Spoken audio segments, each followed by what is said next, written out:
HTML contains several elements for defining text with a special meaning. Formatting elements were designed to display special types of text. The HTML-B element defines bold text.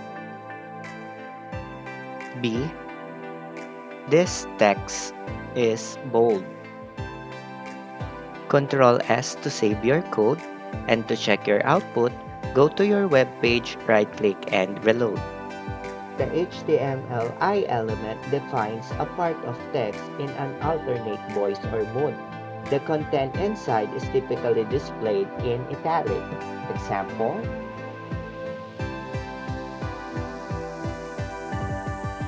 Example I. This text is italic.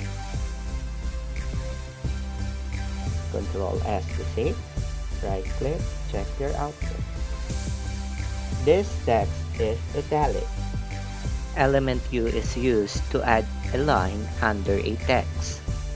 So for example, U underline, then close U. Right click, reload. The HTML SUB element defines subscript text, while the SUP element defines superscript text.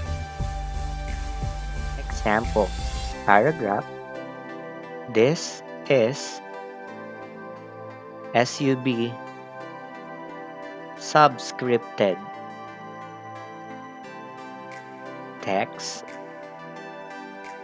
while this is SUP superscripted text. Control S to save your code, then go to your browser, right-click reload to check the output. This is subscripted text, while this is superscripted text. That's all for today. Goodbye and thank you.